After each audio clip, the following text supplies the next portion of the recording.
Hello everybody, this is Evan Rogers coming at you with the knee particle number 2, going to a location. Here we're going to talk about the knee particle and one of its more, not to insult anybody, but one of its most basic usages that, this is Japanese 101 slash, your first few weeks of Japanese.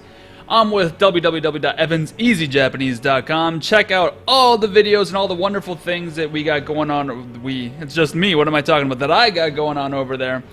Including all the contact information. You can check me out on YouTube, Twitter, Facebook, countless other places. But be sure to check it out because it's a wonderful, amazing place.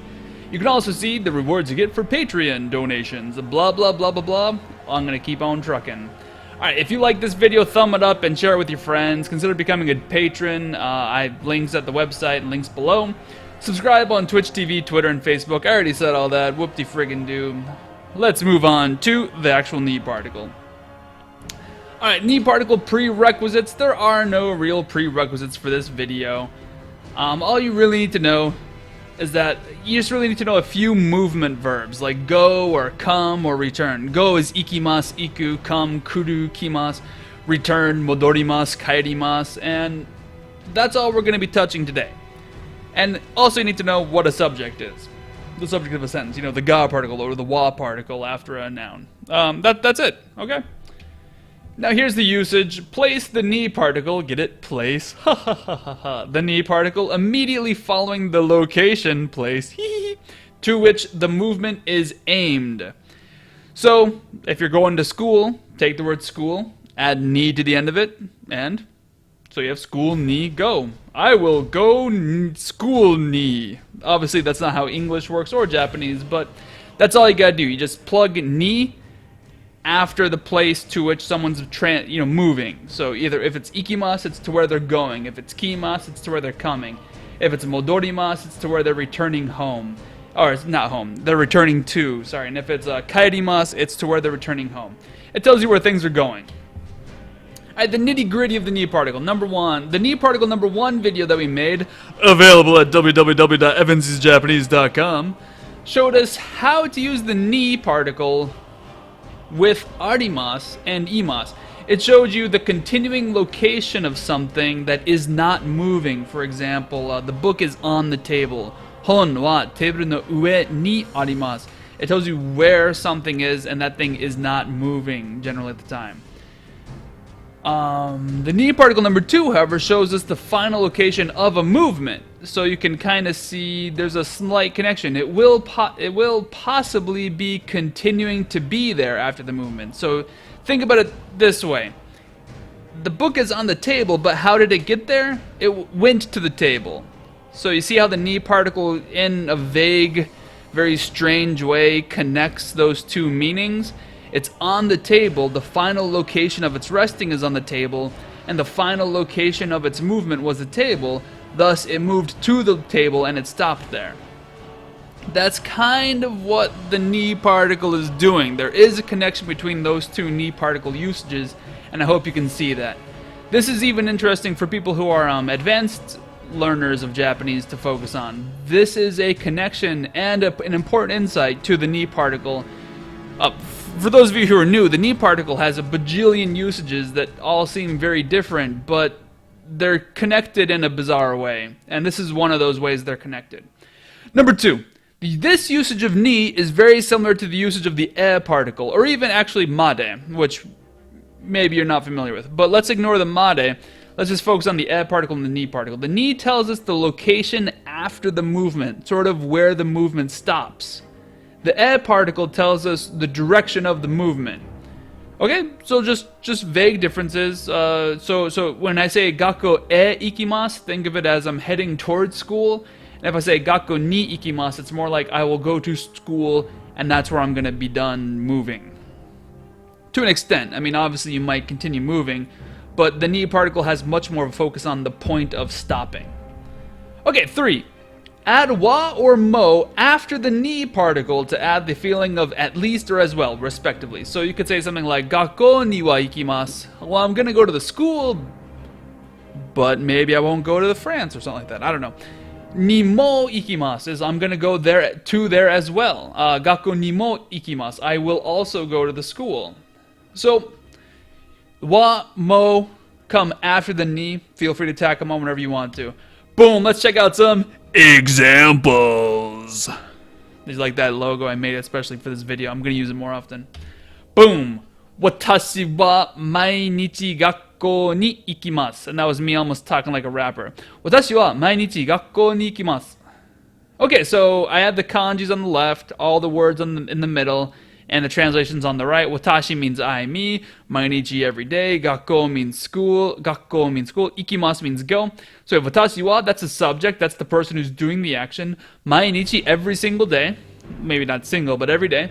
Gakko is school. The ni particle tells us to where they are going. And ikimasu says to go. I go to school every day. Notice I is the subject. Watashi is the subject. Watashi wa, the wa particle tells us what's doing what generally.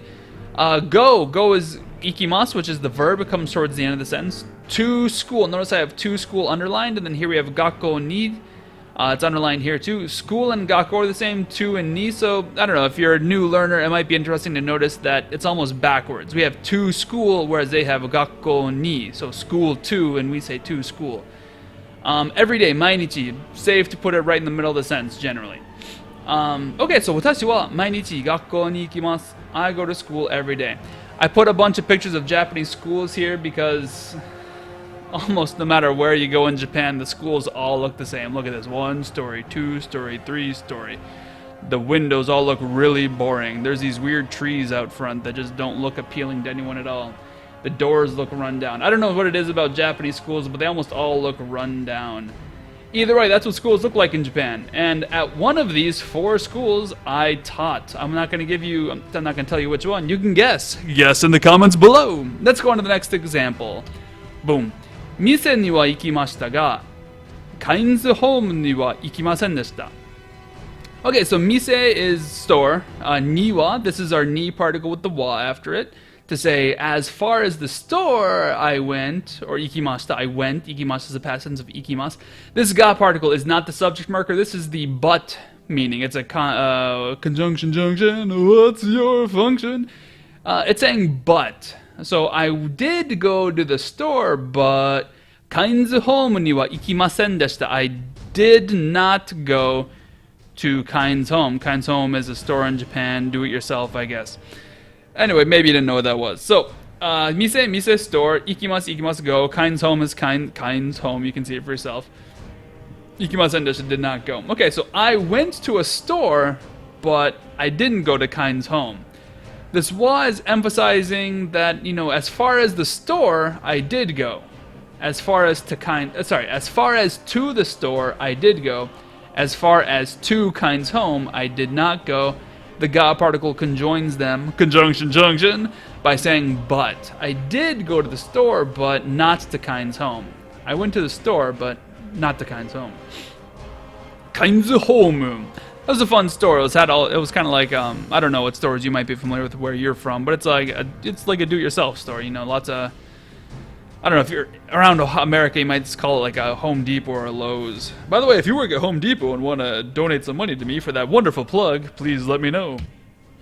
Okay, so for this one, I decided to switch it up and put the kanji inside the conversation. We have a conversation between A and B, and they're talking about coming to a station.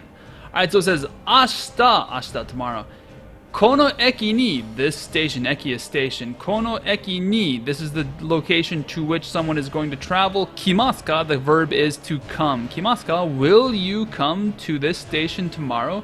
Will you come to this station tomorrow? B replies with iie, nope. Koko ni wa, at least to here, to this location, kimasen, I will not come. Takasaki Eki ni, to Takasaki Eki ikimasu. I will go to Takasaki Eki. We don't really need a wa particle here because, we don't need to contrast it that hard. We could put a wa particle there, but we don't need one. Takasaki Eki ni ikimasu. I will go to Takasaki Eki. Not to this, I will not come to this one, I will go to that one. Notice we switch it to ikimasu because we're not kono eki ni kimasu. So it sounds like we're talking about we're at a station. Will you come to this station? says, no, I'm going to be going to the other one. So we're not at Takasaki Eki, so ikimasu is a pretty decent verb to use here. Depending on situations, it could be kimasu or ikimasu. So once again, ashita tomorrow, eki station, kimasu come, Takasaki, the city of Takasaki. Ikimasu is to go, I guess I didn't add that in there. Okay, so ashita kono eki ni kimasu ka? To this station. Will you come? Kimasu ka? Will you come to this station tomorrow? Notice you is actually not mentioned. I should have had that in parentheses. Oh well. If you're talking to somebody and say kimasu ka, it's almost most definitely talking about that person. B. Iet? No. Koko ni wa kimasen. I'm not going to come here. I'm not going to come here, at least. I might be talking about to this place. I'm not coming. Takasaki Eki ni ikimasu. But I will go to Takasaki Station. I will go to Takasaki Station. I'm not coming here. Koko ni wa ikimasen. But I will go to Takasaki Eki. Okay, hopefully that was clarified. Let's keep on trucking. Keep on trucking. Itsu maku ni modorimasu ka? Itsu maku ni modorimasu ka? Itsu maku ni modorimasu ka? Itsu maku ni modorimasu ka? Alright, I'll stop being an idiot. Alright, let's check out the red bubble. Itsu, when? This is a question word. Kimasu ka? The ka tells us it's a question. So, itsu, maku. Maku is short for McDonald's. Makudonarado. When you go to Japan and you say, hey, let's go to McDonald's. McDonald's ni ikimasu ka? People will say, what the flaming heck are you talking about? I've never heard of that restaurant. And then you say, oh, sorry, I meant to say Makudonarado. And that's how you say McDonald's in Japanese. They shorten it to Maku. Itsu maku ni modorimasu ka? Modorimasu means to return to a location, and it's a non-home location. Return home is kaerimasu. Alright, so when are you going to come home? Sorry, I'm already breaking my own rule. When are you going to come back to McDonald's? I don't know, maybe the manager misses a regular customer. It's like, hey, when are you going to come back to Mac? So when will you return to McDonald's? When are you going to come back to McDonald's? When are you going to return to McDonald's? Okay, so as you can see, the ni particle goes directly after the location to which the movement is going to take place. And it's that simple. It's that simple. And with that, we've reached the end of our lesson. Once again, if you enjoyed this video, learned something, please thumb it up, share it with your friends. Also, if you enjoyed it, maybe consider becoming a donation, donating to, on Patreon for me, and all those good stuff. Have yourselves a happy, holly jolly day. See you guys. Peace.